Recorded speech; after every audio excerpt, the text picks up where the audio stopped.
I'm Harley Schlanger. We are gathered here today on December 15th, 2022 for a discussion with Helga Zepp-LaRouche. It will be a special abbreviated webcast. Helga's extremely busy now. If you didn't know, she was just the recipient of the Freedom of Expression Award by the Mexican Journalists Club. She's extremely busy with a series of initiatives, one of which is an event this Saturday, December 17th, titled Peace on Earth or Humanity's Doom, The Case for Negotiations. And this will be live streamed at theschillerinstitute.com. I'm sure we'll talk about that in this discussion. And Helga, there's so much going on, but what's clear is the continued push for war coming from the West. This includes the charge that Putin is preparing for a nuclear war when in fact it's the United States which has announced the first strike doctrine. Why don't we start with that? Well, I want the audience that is you to really wake up, because we are in a situation where we are literally one step away from a nuclear catastrophe. The reason why I'm saying that is because the escalation going between NATO and Russia, escalating in ways which most people have no inkling of. So what happened recently is that quite, not noticed by the general public. It is that the Biden administration reversed a long-standing policy of not first use of nuclear weapons. And basically, according to various reliable sources, has left the opportunity or the option open to use nuclear weapons also against a conventional attack, or even under certain circumstances as a first strike. Now, this has to be seen in the context of Ukrainian incursions deep into the territory of Russia, 500 kilometers, and a general escalation of the situation. So this led now to a response from Putin, who a couple of days ago at a press conference in Bishkek, Kyrgyzstan, was basically announcing that this change in the U.S. nuclear posture is having the effect on Russia, that they are also reviewing their so far nuclear doctrine of only using nuclear weapons in the case that the territory and the state of Russia is under an existential threat and has been retaliatory, and that they are now basically reviewing this with the idea of learning from the US in terms of preserving their own interest only. Now that remark has not, to my knowledge, been reported in any way according to the seriousness of the situation. Namely that, if you have two nuclear powers, each having about 6,000 nuclear warheads, 1,588 on the Russian side are basically combat ready, launch on warning any minute. You can assume a similar number on the Western side. That means we are in an extremely alarming situation, and there has been no coverage about it. To the contrary, the media are all lying, and one cannot call it in any other way, that Putin again would have threatened to use tactical nuclear weapons in Ukraine. And he has said the opposite. He has said that if it comes to that, then the full arsenal will be used.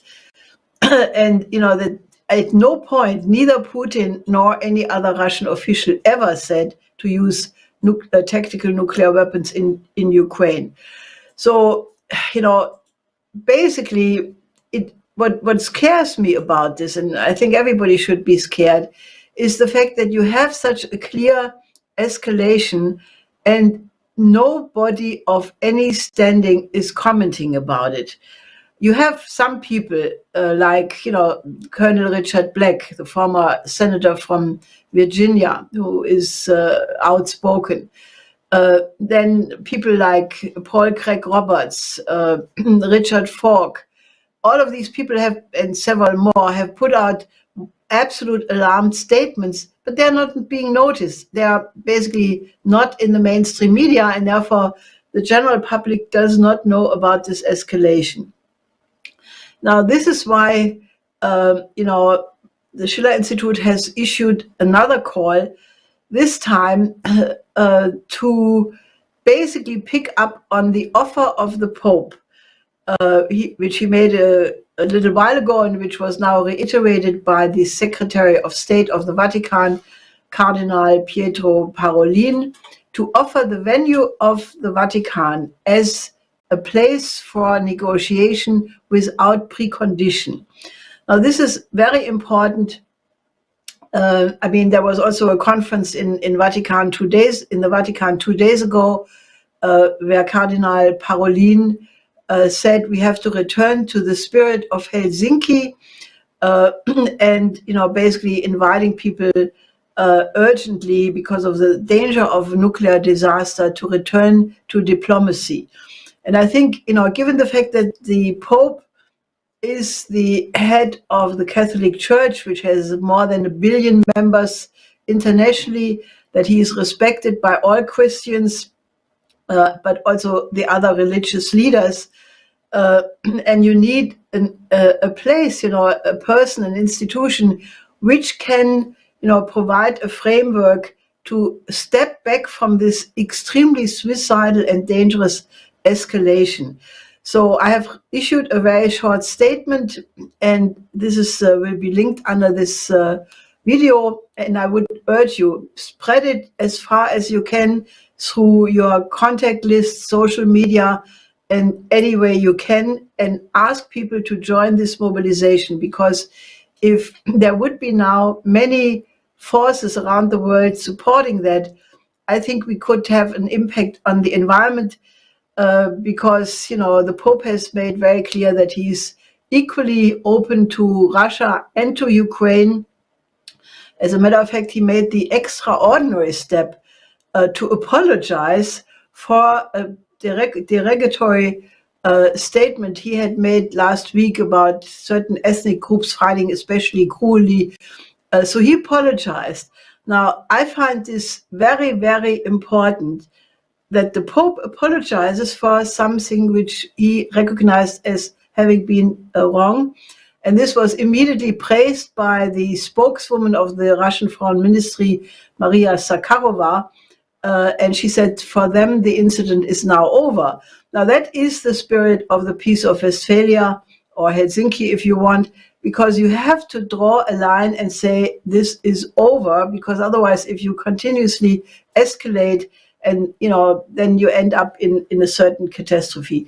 So I really urge you, join this campaign, circulate this this statement, and ask people to send messages of support to the Vatican, discuss it in the churches and other institutions where you are, and let's have a general mobilization to support this.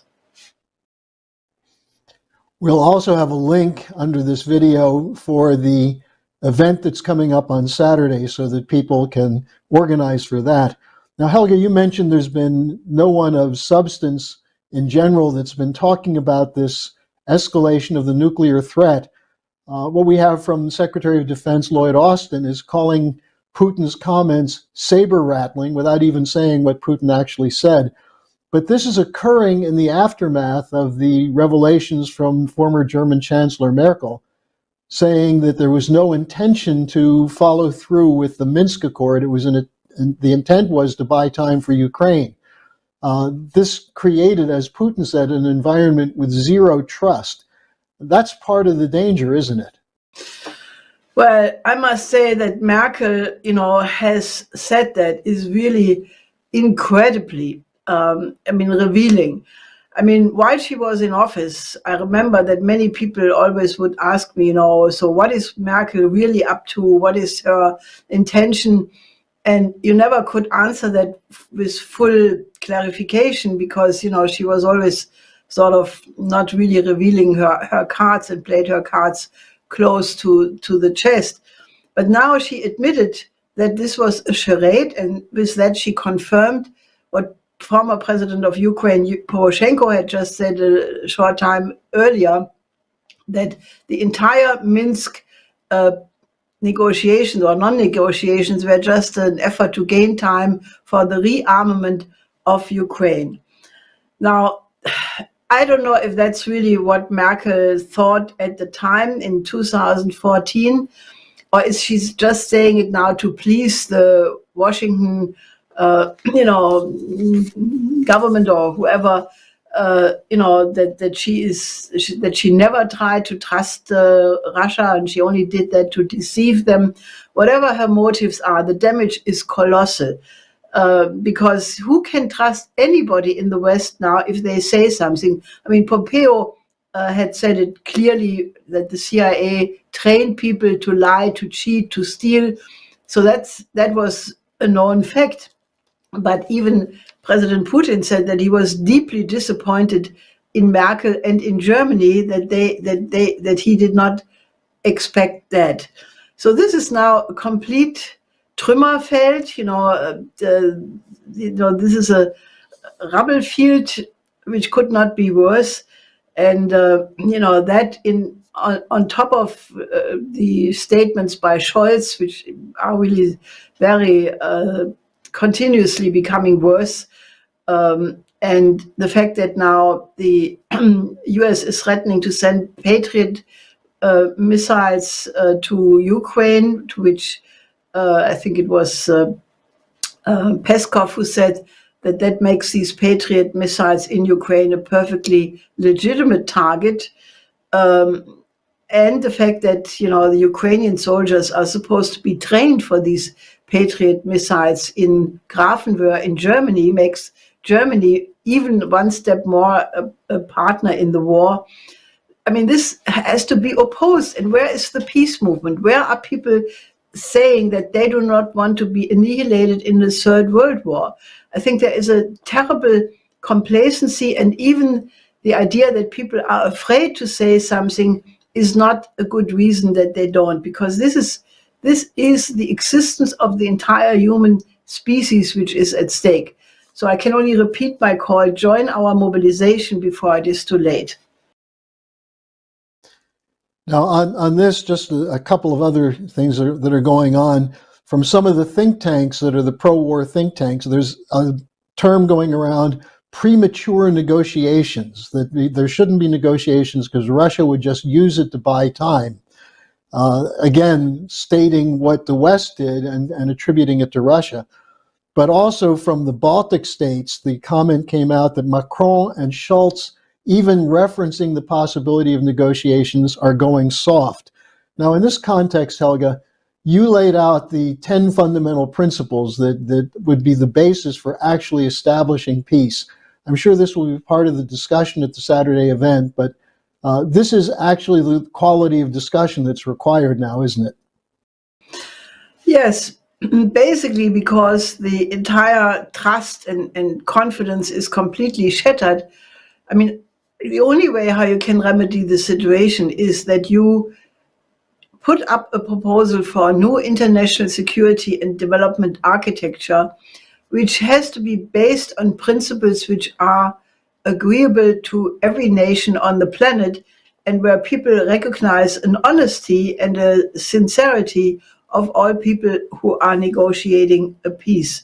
So these 10 principles are being discussed widely internationally, and I again would ask you, circulate them and respond, write something to it, get a mobilization, because, we need to return to principles which are convincing the forces to be that, we as a human species can self-govern and we are not doomed to destroy ourselves. Now, Helga, just to conclude this event will be this Saturday at 11 a.m. Eastern Time. The speakers will include Colonel Richard Black, Ray McGovern, one of the co-founders of the Veteran Intelligence Professionals for Sanity. You'll be speaking, Diane Sayre, the candidate for Senate in New York State.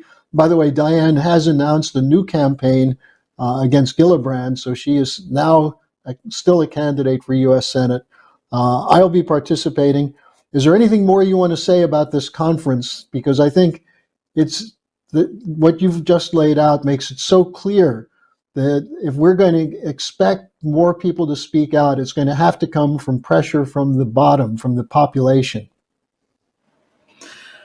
Well, it remains what we discussed many times, I mean, if there are no voices speaking in a reasonable way to maintain the chances for existence, it's a foregone conclusion that sooner or later it will be too late. Right now, we are one step away from the annihilation. Paul Craig Roberts said one step away from Armageddon, and that is exactly what the situation is. So join us on Saturday and try to really awaken your neighbors, your friends, your colleagues, because if we don't succeed in doing that, it may be too late one day very soon. Okay, Helga, well, thanks for joining us today, and I'll see you on Saturday. Till Saturday.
I don't know, that was a promotion, a demotion, or a sidewise motion. This is truly the most important of all strategic questions we have to face today. The fact that the human species, which is absolutely unique in its capabilities, there's no other known species in the universe ever known to have existed or could exist, even though we have not fully explored, of course, the Crab Nebula or similar parts of the great galaxy which we're involved in, called the Milky Way. There may be many species with cognitive powers out there, because the solar system, of which we are immediately a product, though always under the control of the galactic processes. And we know a good deal today about those kinds of things. Our organization in the United States has spent a good deal of effort on concentrating inclusively on just this question: how old is life? How long has life existed in this galaxy, or within it, some place in it? What is the nature of mankind, who's been on this planet only for a few million years? There was no human being on this planet, to the best of our knowledge, until a few million years ago. And yet, we're talking about billions of years of this galaxy, during which all living processes known to us have come into existence. And all life is creative, but there's a sad part, that over 95% of all known living species have been rendered extinct as failures in their time. The question, therefore, why in these times, when we've entered a period in which there will be more great kills of living processes at this phase of the movement of the solar system through the galaxy, why should we be so presumptuous as to imagine that human life is not about to disappear as the dinosaurs did in the last great kill?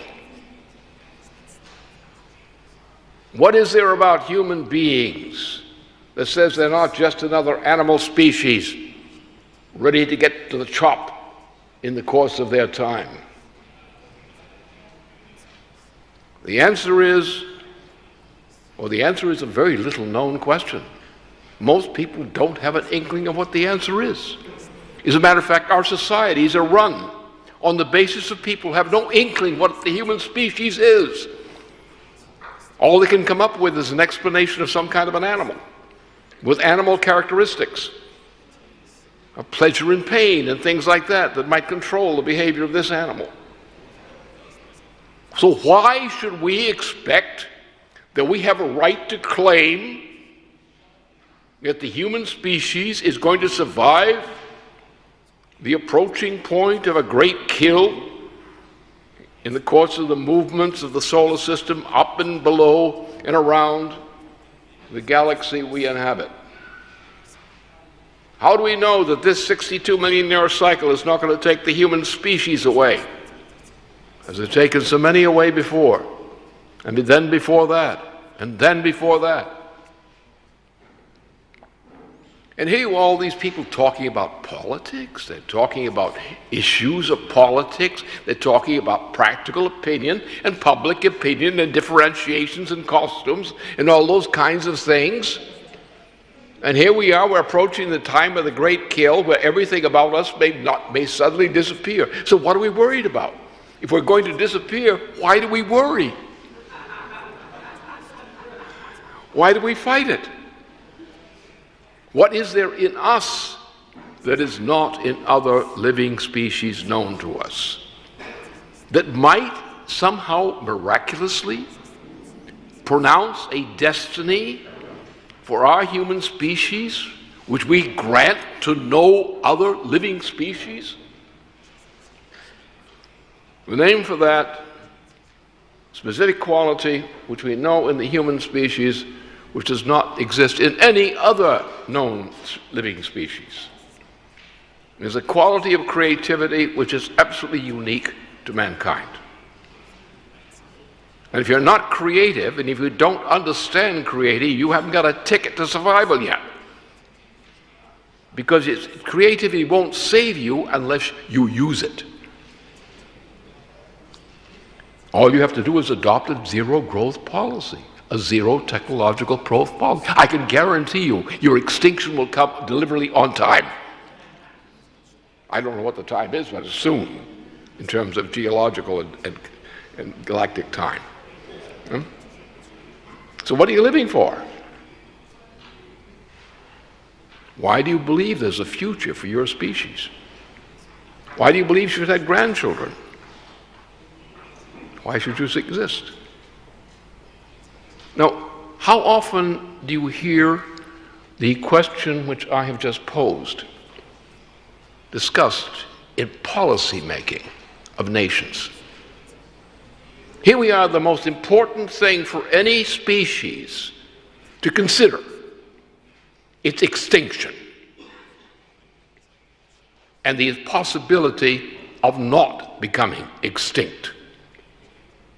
A possibility known to us, or can be known to us if we're not stubbornly opposed to learning it, which is called human creativity, a phenomenon which does not exist as human creativity, as willful creativity in any other known species that ever lived to our knowledge. The human species, which has lived on this planet only a few million years, has a certain quality which no other known species of life has ever demonstrated.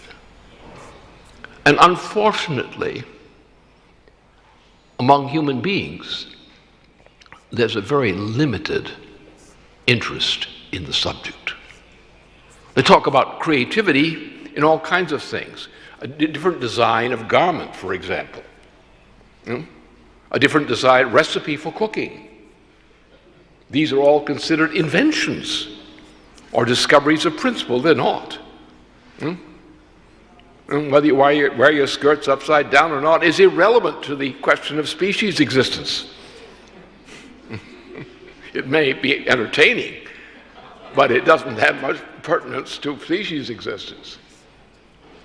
But there is a quality in mankind which we know and can know very well if we would choose to do so, of genuine creativity. Now, first of all life is creative. All forms of life are creative. They are created as such. Everyone we know about was created. It was created as a qualitative differentiation from other kinds of species. It was not necessarily created in a single line of creation. There are many complicated kinds of ways in which breeding of species occurs and crossbreeding of species occurs. And there are derivations of new species occurs. These were things that we have studied in the basement, for example, in the history of the life on this planet and in this galaxy as far as we know it. But the point is, every animal is species. Species is creative. But they are not voluntarily creative. The creativity is built into them. They're not conscious of it. They can't control it. They can't choose creativities. Creativity chooses them. And when you get a great kill, you get a point with the ability of animals. Look, but most of the animals we have today on this planet should be extinct but for mankind. Why do we have animals?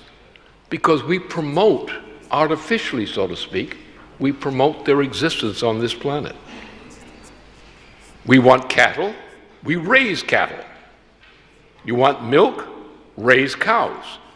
If you don't raise cows, to hell with you, you get no milk.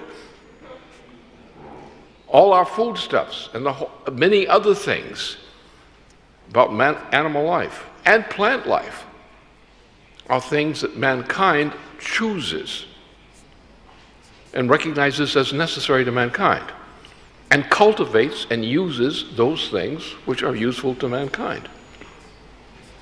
So that's animal creativity. The potential of discoveries by a living species, rather than human, is built into the design of the human species. And when a great kill comes of some species or some set of species, it's because that animal species has run out of options for adapting to the new circumstances. Now, there's another aspect of this process which is most crucial for understanding what I've just said.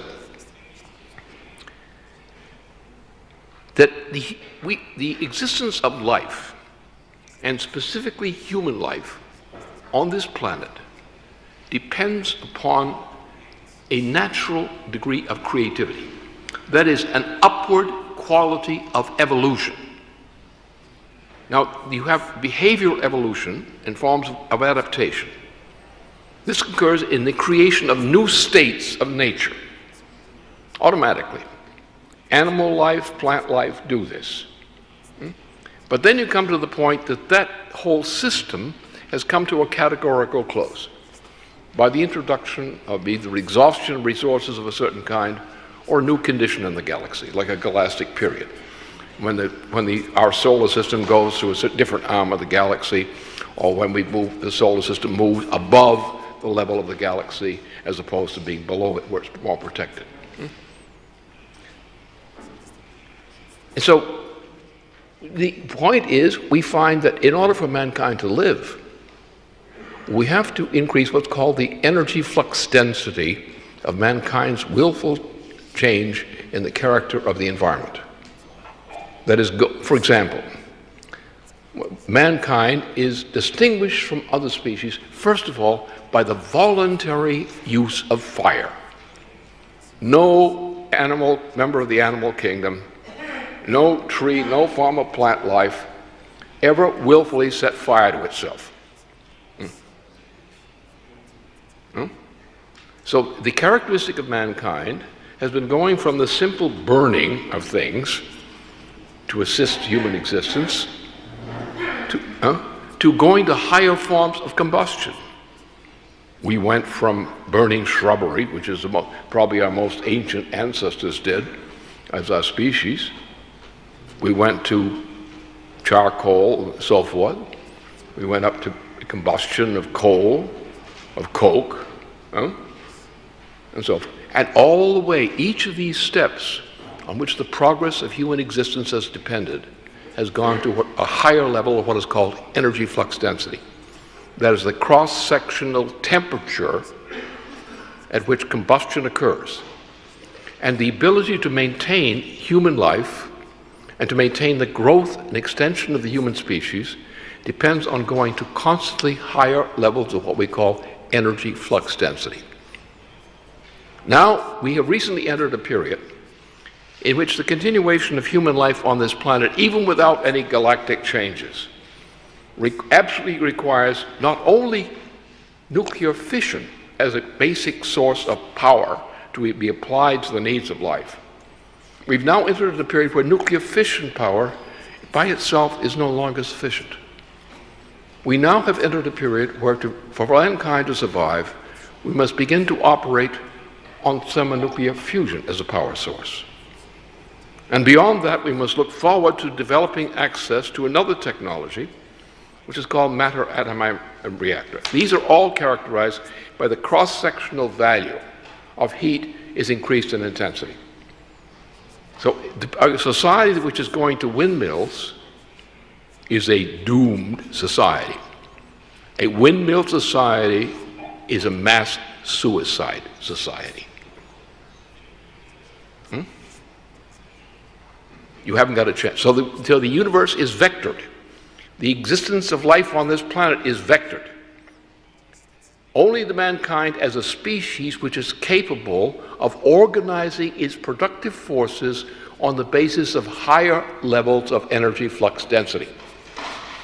You're now at a point, if you're not with nuclear power and thermonuclear fusion, you are not fit to exist as a society.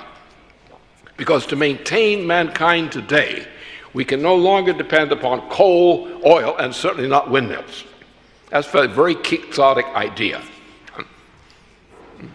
It depends upon nuclear and thermonuclear power. Without that, the society does not have the capability of surviving. And any view of the contrary. Also, the other side of the thing, the idea that there's a limit to growth is a form of criminal insanity. There is no limit to advancement in the power of the human species by developing higher technology. Look at the universe out there. Look at our solar system. What runs the sun? What has been the evolution of the sun? What's the evolution of the galaxy? What's happened to the Cloud Nebula in the galaxy recently? What's that change mean? It's been a qualitative change. The universe is creative. The galaxy is creative. The solar system is creative. Mankind is inherently creative. And a mankind which goes back to primitive kinds of cross-section, like burning this or burning that or windmills, is a culture which has decided to destroy itself and remove itself from this planet. Now, how do we make these discoveries? Plants, animals, also they make discoveries in a sense, but they're limited. Why is human species different? Well, how do we get at this? What is this thing called creativity? Real creativity, not innovation, not wearing your pants upside down. That's not creative. It's an innovation, but it's not creative. There is in the human species and the human mind as such, which is I've not yet defined here. The human mind has a power of creativity, which is uniquely native to the human species. It's there potentially, unless there's some really serious malfunction in the biological system of the child, for example, or some damage that stops this process. But the human being is naturally creative. And what does that mean? That means that we are able to discover principles which are far beyond anything we know as sense perception.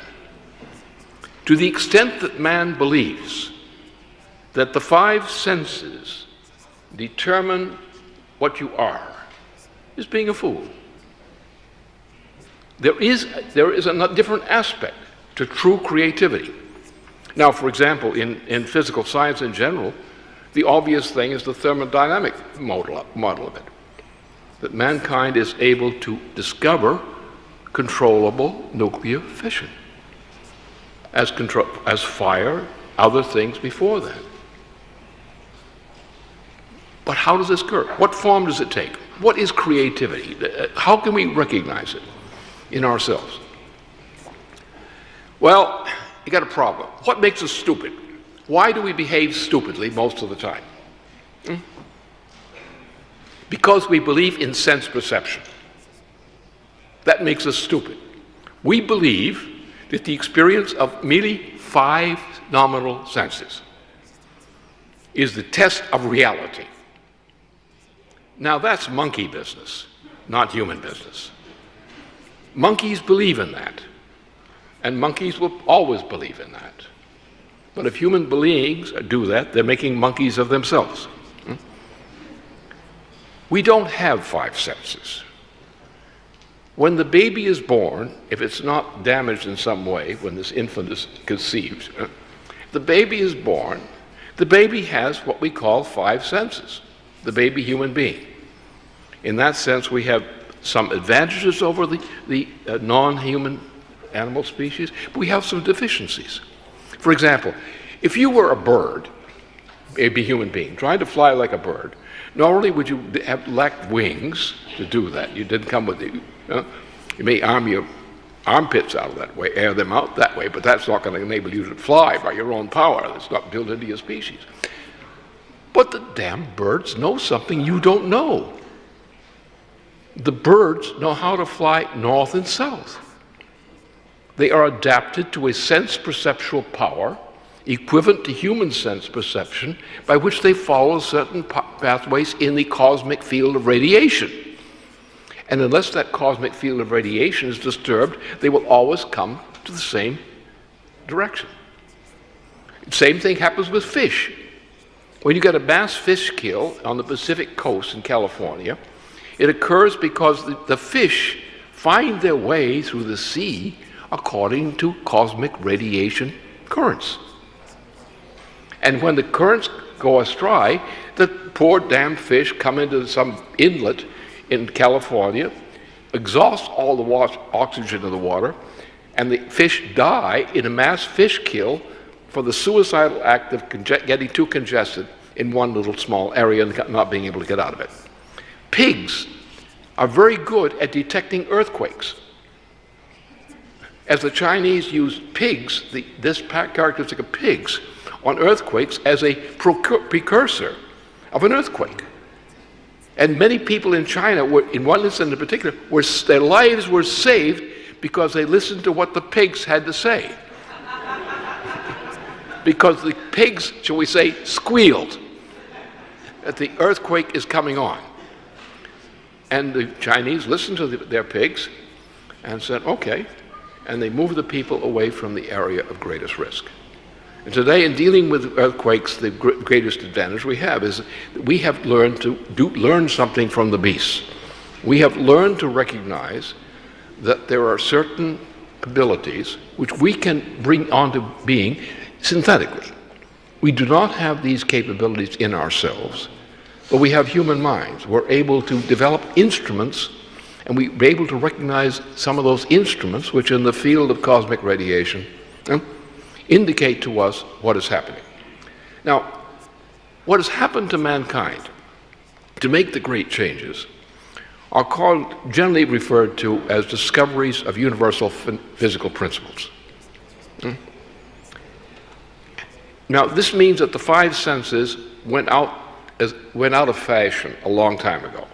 Not that you don't use them, but the problem is if you believe in your five senses, you're not going to produce a survivable variety of society. Because we depend greatly. For example, the discovery of gravitation, the principle of gravitation, which was done uniquely by Johannes Kepler, is a discovery of a universal principle.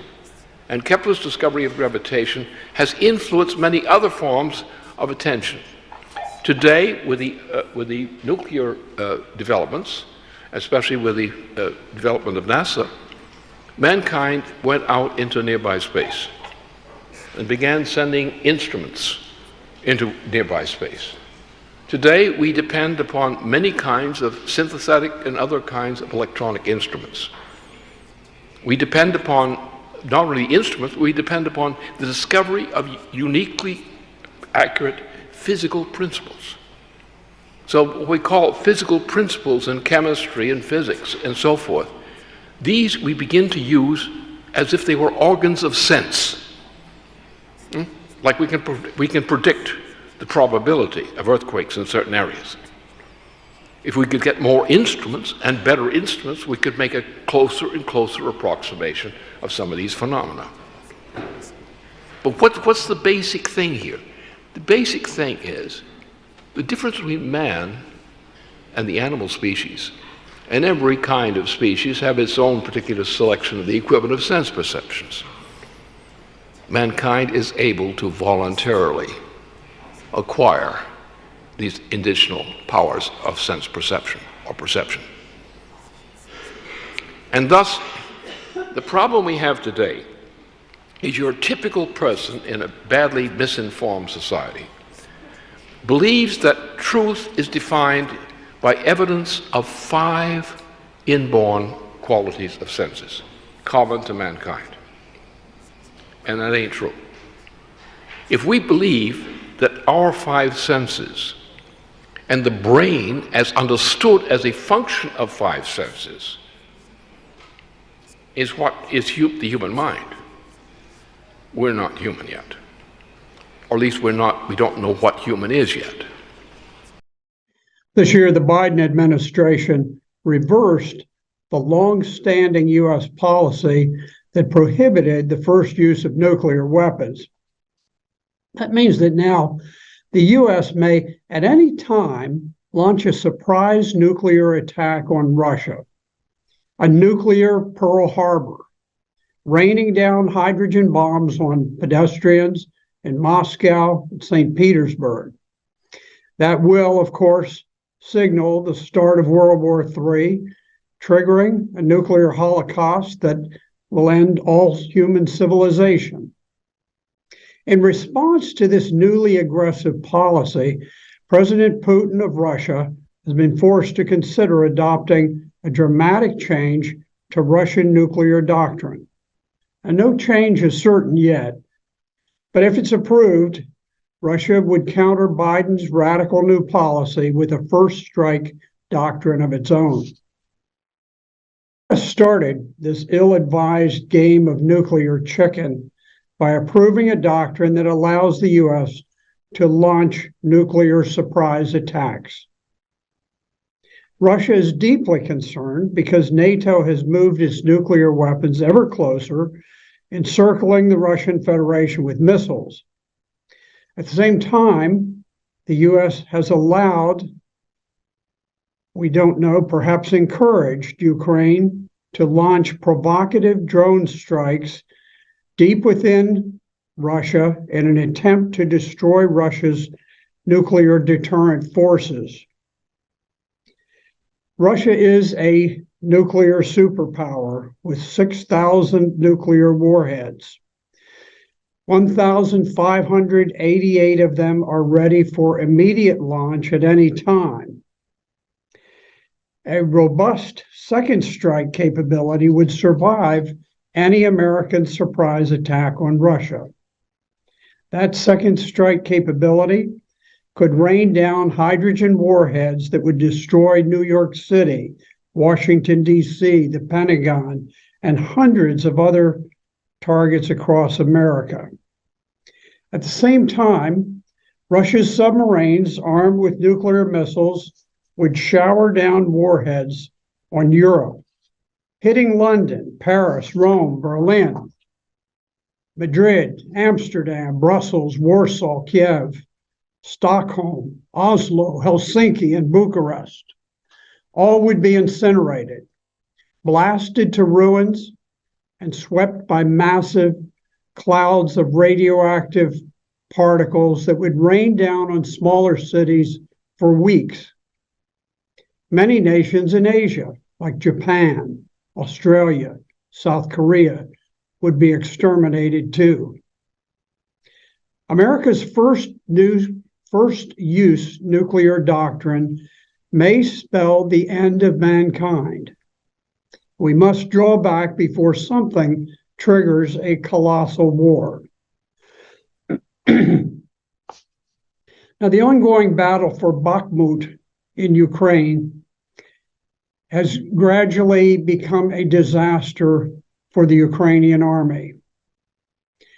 As Russia has successfully embarked on quadrupling its armed forces by early next year, Ukraine's own army is withering. Their troops are being thrown by the thousands into a cauldron of death in Bakhmut, and they do not seem to have any solution to the problem.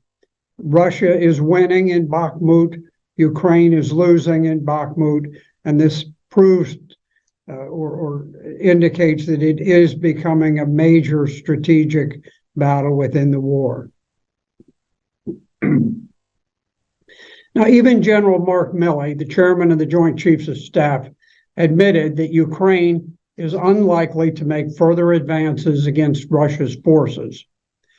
Ursula von der Leyen, president of the EU Commission, just revealed that the Ukrainian army has lost 100,000 men killed in battle so far this year.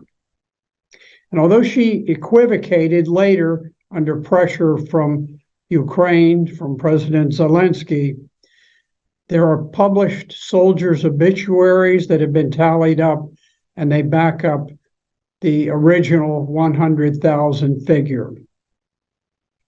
The Ukrainian death toll is utterly shocking.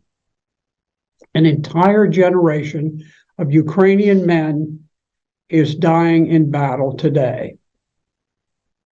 Ukraine's population is simply too small to reconstitute its army. The war is lost. And after its army collapses, what then? Will the foreign policy establishment, having promised easy victory for the West, now resort to nuclear weapons to vindicate the sudden, unexpected disaster that is looming on the battlefield today? The U.S. must push for a truce and for peace talks using whatever format and intermediaries the parties will accept. The risks to humanity are increasing by the day, and we must act now. Hello there. We have just concluded a conference that is members of the LaRouche organization in collaboration with several other organizers and journalists, just held a 4-hour session as a symposium sponsored by Executive Intelligence Review. It was called Peace on Earth or Humanity's Doom, the Question of Negotiations. Colonel Richard Black's video, which you just saw, was one of the presentations featured at that conference, at that symposium. And it was a wide-ranging discussion in which journalist Garland Nixon, freelance journalist Eva Bartlett, nuclear weapons expert Stephen Starr, Ray McGovern, former CIA analyst for 27 years, well-known, David Pine, who works with Homeland Security, Harley Schlanger, Diane Sayre, and the founder of the Schiller Institute, Helga Sepp-LaRouche, were all involved. Several presentations and a lot of questions were able to delve into many of the different matters that are at the very root of the rapidly changing world that people find themselves in, a world that's actually become unable to be analyzed from the standpoint of earlier conceptions. It's the world that Lyndon LaRouche talked about often in one time in a particular piece he wrote back in 1976, when he talked about the idea that there comes a time in a society where all of the fundamental presumptions of the institutional framework of that society crumble. Maybe they've been eroding for a long time, but in any case, they seem to one day fall down, sort of like Edgar Poe's The Fall of the House of Usher, where the house has had a crack that's run through it from the bottom to the top for decades, but one day it simply literally breaks apart and explodes. We're in the cusp of that kind of circumstance in the transatlantic world. And you see this really in the violence, not merely in the war machine, which now has a budget of $850 billion. At the same time as, for example, it does not finance, that is government financing, does not really finance the prospects for thermonuclear fusion power at even a level of $5 or $10 billion a year. Imagine if, for example, for all of those that believe that the world is threatened by a potential catastrophe because of carbon dioxide, which I and others at the LaRouche organization do not believe, but let's assume you believe it. The idea that there is a prospect for a form of energy production which is both plentiful, efficient, clean, and deployable, should have meant that there should have been calls for at least hundreds of billions of dollars being spent in that direction. We are hearing persons, whether it's Mark Carney, formerly of the Bank of England, or King Charles, now formerly Prince Charles, or Mike Bloomberg, talk about marshaling, quote, trillions of dollars for the purpose of resolving the problem of what they see as climate change as a problem. Whereas in fact, for a fraction of that, as demonstrated by the experiment at Lawrence Livermore, which was not efficient from the standpoint of energy production, but was an important experiment demonstrating in principle that the thermonuclear fusion process can be controlled and it can be directed, and therefore the proper forms of engineering, proper forms of investigation, research, and development jointly carried out among nations could in fact create a circumstance in which fossil fuels would be relatively obsolete. And if that were true, and if that were able to be done, then that would allow you to take a kind of Chuck Yeager approach to the issue of oil and gas. That is, instead of cutting back on oil and gas, what you would be able to do was to actually increase oil and gas production in the short term. Use it in the form of, just like, in other words, if you are reaching the sound barrier, in the case of the early test pilots, they would make often the mistake of pulling back. And if they did that, then the ship would shake apart, explode effectively. Whereas if you pushed through the sound barrier, that was the way in which progress was achieved, both for the pilot. As a matter of fact, survival was achieved that way. And that's exactly what it would be like for the planet and for the various productive systems on the planet. You cannot state that some section of the human race is supposed to be condemned to poverty and death on the premise that you believe that in order to sacrifice, to rather save the planet, that portion of the human race must be sacrificed. And that is the only meaning of the present prospects for what's called global warming and solutions, the so-called solar and wind solutions. That's what's actually practically being proposed for between 2 and 4 billion people, most of them black and brown, on the planet, whatever the so-called well-meaning environmentalists happen to say. That is not to say that I believe that environmentalists are necessarily genocidalists, but it is to say that if you have not figured out the physical economic correlates that allow for a maximization of the living standard of everyone on the planet at a higher level than has presently been achieved on the planet, then you have not bothered to recognize the fundamental nature of mankind, which is not that mankind is a polluter, not that mankind is genocidal, not that mankind is a blot on the planet, but that in fact, the purpose and function of the human race is the promulgation of life throughout the universe, and that energy and energy flux density, an idea that Lyndon LaRouche, and specifically economist and statesman, after whom the LaRouche organization is named, that he demonstrated, and he did the work on it. And so the idea of peace through development is the necessary narrow path that humanity is confronted with, and the issue of what we're seeing occurring in the theater of Ukraine is really what we saw in the theater of Afghanistan. It's what we've seen in the theater of Iraq. It's what we've seen in the theater of Syria. It's what we've seen in the theater of Libya. It's what we saw in the theater of Vietnam. Actually, it's also even what we saw in the theater of Korea, though that's a different circumstance. And what that is a failure of geopolitics, because geopolitics is not human.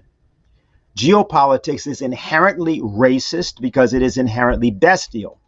And there is no way of resolving the circumstance that has now increasingly begun to be admitted that has happened in Ukraine, which is that the transatlantic forces have condemned Ukraine to death on the premise that their theory of geopolitics will eventually get some victory somewhere, even though it has managed to fail and mainly destroy countries and not rebuild anywhere.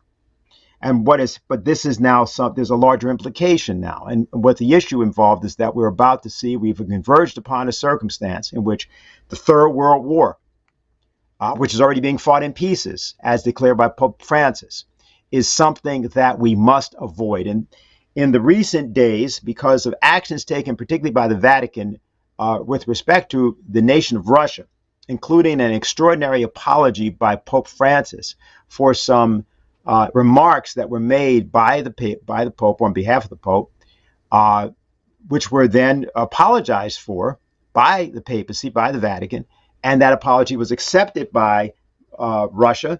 It was described by foreign spokeswoman Maria Zakharova, and what was stated by the foreign ministry is that the incident is now over. That is to say that it only took a day to resolve a problem which had caused tremendous tension, and that process is in embryo, the essence of what must be done today to rise above the bestiality of geopolitics in favor of a truly human solution, not merely for Ukraine, but for every nation in the world. Now, President Xi Jinping of China, President Vladimir Putin of Russia, and other heads of state in a few other locations have been attempting to organize throughout the world a kind of peace through development initiative. It's been often referred to as the Belt and Road Initiative, as it was described by Xi Jinping to Barack Obama. He was requesting that the United States join this back in 2013. The United States was silent. And partially the United States is silent because the United States usually doesn't speak. Who speaks, the United States is sort of the silent dummy for the actual ventriloquist, which tends to be the City of London, particularly the City of London's intelligence agencies. You see this right now, for example, if you were to take a look at the issues of the London Economist, where the latest issue, which has a series of interviews, but with three different representatives from Ukraine, including Zelensky. And what they're essentially doing is they've decided that it's probably the case that they've got to roll back the too effective propaganda and lies that they spread about winning the war in Ukraine. It's the case that they now wish to talk about requirements that can't be met, but which would require that all of NATO join the war publicly. In other words, we just get to exactly what people were promised would never occur. And what has happened is that as of a few days ago, I think on December 9th, last Friday, Vladimir Putin, in response to a question from a reporter, made it clear that Russia had been caused to reconsider elements of its nuclear weapons usage policy in response to, well, perhaps many things, actually a kind of a long array of things, maybe not, let's say a long train of abuses.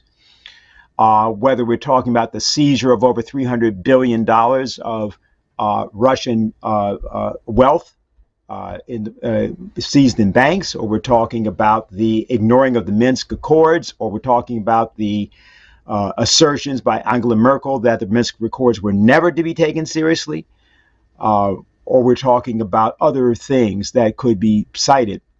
The fact is that there's been an announced shift by Russia with respect to at least a public view in terms of the possibility of using of nuclear weapons. Now that caused various forces, institutions, and others to begin to go into action, particularly in the transatlantic sector, not as much as what's needed. And so today's EIR symposium was called with the intent of getting support for the proposal by the Vatican that there be negotiations, which the Vatican offered to host and to bring together all of those forces, not merely Ukraine and Russia, but all of those forces, including the NATO forces, including the United States and all other actors, for the purpose of seeking a higher road. And doing that within the occasion of the present holiday season, preferably even including a ceasefire during the Christmas period. And as much as that may seem to be impossible, all great ideas and all great changes in mankind's history have also seemed to be impossible at every point. In the course of the last 48 hours or so, a particular revelation affecting the United States has come out, and it was one that we asked that Ray McGovern, who was with us today, former CIA analyst from 1963 to 1990. We asked that Ray, who was with us today, might address this. And this involves the release by, a commentary by Fox's Tucker Carlson upon the non-release of documents pertaining to the Kennedy assassination. And this is something that happened, I believe it was December 15th. Now, some of you may remember that 5 years ago, the same thing occurred during the Trump administration. And the reason for that was because of an act passed in 1992, which mandated that 25 years after 1992, in 2017, all of the documents were supposed to be released. And President Trump indicated initially that that was what he was going to do. And then a few hours later indicated that that was not what he was going to do. And that is also what Joe Biden did not do 2 days ago. But there were some elements of what was stated by Tucker Carlson in his broadcast, which I want to point to here and say a bit about what Ray McGovern's answer was, which will be available to those that are able to look at the symposium a little later. And so we're going to put that up on the screen for you so that you can read along with me. This is essentially a transcript of the Fox News, portions of the Fox News broadcast. In 1976, long forgotten, the House of Representatives impaneled a special committee to reinvestigate the JFK assassination. That means the House of Representatives of the United States Congress. Their bipartisan conclusion: Jack Kennedy was almost certainly murdered as a result of a conspiracy. But the question is, a conspiracy by whom? Well, the obvious suspect would be the CIA. Why else would that agency withhold critical evidence from investigators? Is there a benign explanation for that, for maintaining this level of secrecy for this many years? Not that we are aware of. And it is illegal. In 1992, Congress passed the President John F. Kennedy Assassination Records Collection Act. That act mandated the full disclosure of all documents by 2017, 54 years after JFK was killed. The last administration promised to comply fully with that law, but under intense pressure from CIA Director Mike Pompeo, withheld in the end thousands of pages of CIA documents. Today, this afternoon, that was December 15th, the Biden administration did exactly the same thing. That would be thousands of pages of documents after nearly 60 years after the death of every single person involved. But we still can't see them. Clearly, it's not to protect any person. They're all dead. It's to protect an institution. But why? Well, today we decided to find out. We spoke to someone who had access to these still hidden CIA documents, a person who is deeply familiar with what they contain. We asked this person directly, did the CIA have a hand in the murder of John F. Kennedy, an American president? And here's the reply we received verbatim. Quote, the answer is yes. I believe they were involved. It's a whole different country from what we thought it was. It's all fake. End quote. It's hard to imagine a more jarring response than that. This is not a, quote, conspiracy theorist we spoke to, not even close. This is someone with direct knowledge of the information that once again is being withheld from the American public. And the answer we received was unequivocal. Quote, yes, I believe the CIA was involved in the Kennedy assassination, unquote. Now, some people will not be surprised to hear that. They suspected it all along. But no matter how you feel about or what you thought about the Kennedy assassination, pause to consider what this means. It means that within the U.S. government, there are forces wholly beyond democratic control. These forces are more powerful than the elected officials that supposedly oversee them. These forces can affect election outcomes. They can even hide their complicity in the murder of an American president. In other words, they can do pretty much anything they want. They constitute a government within a government, mocking by their very existence the idea of democracy. So I'm going to stop there because, of course, what we asked Ray was what his thoughts were in that. And what he did was to expound upon what he's talked about, which is this expansion of the military-industrial complex that Dwight Eisenhower warned about, to include media, think tanks, academia, and other, and of course the Silicon Valley complex. And that's, I think, a bit more in people's minds because of what has been going on with Elon Musk and Twitter now than it was before.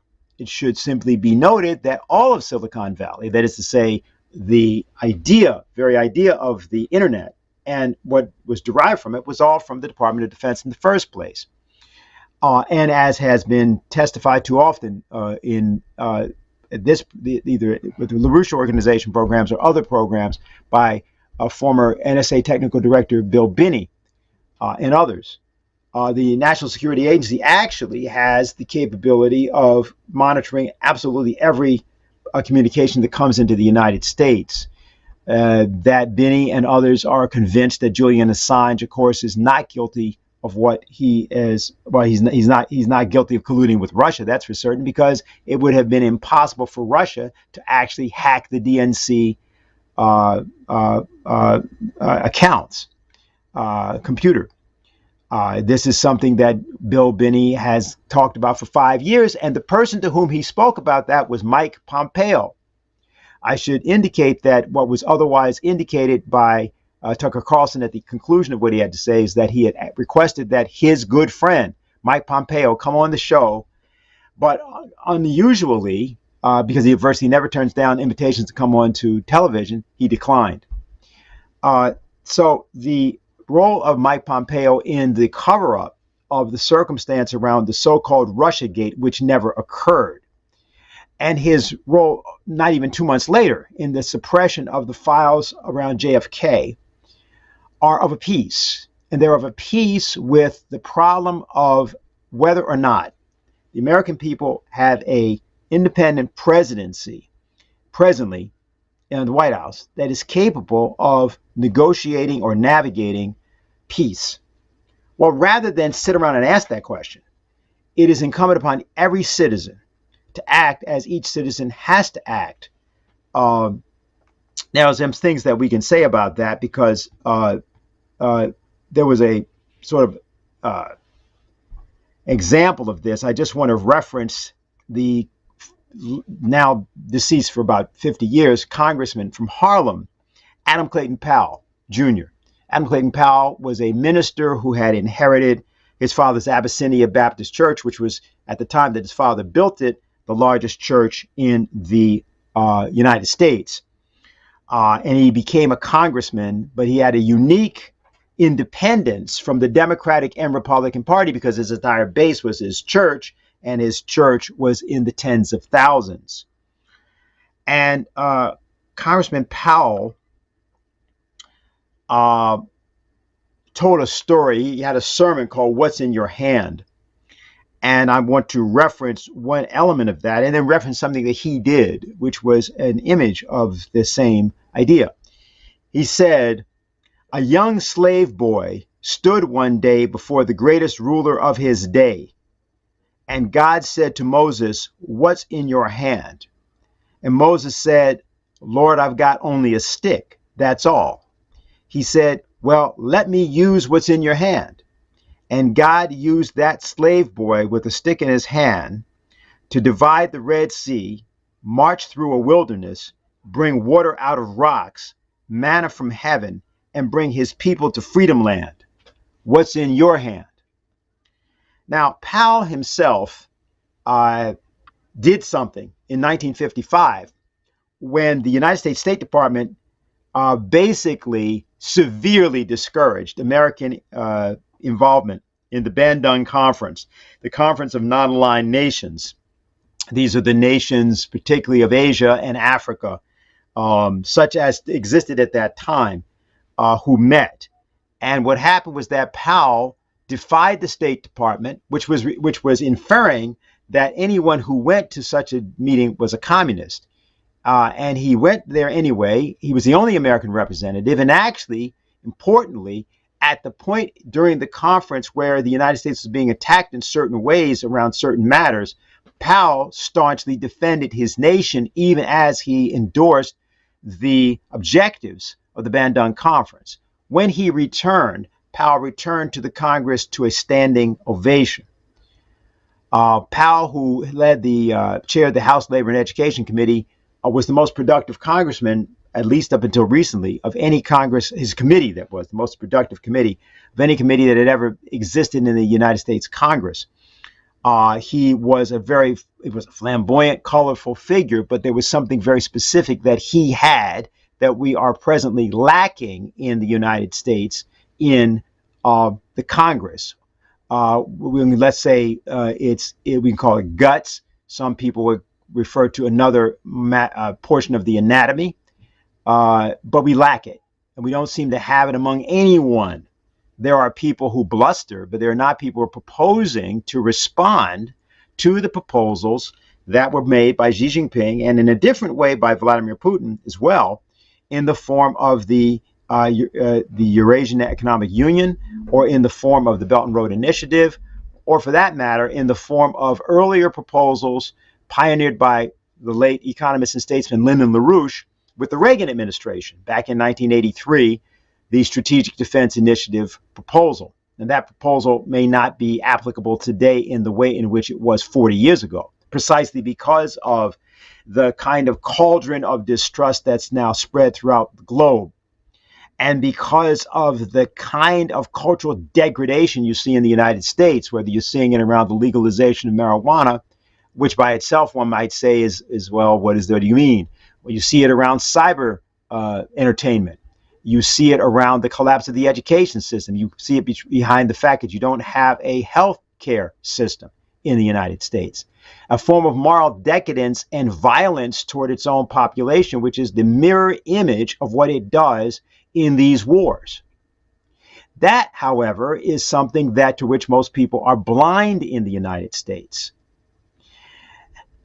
As was said once by a Greek tragedian, there are no mysteries, there is only blindness.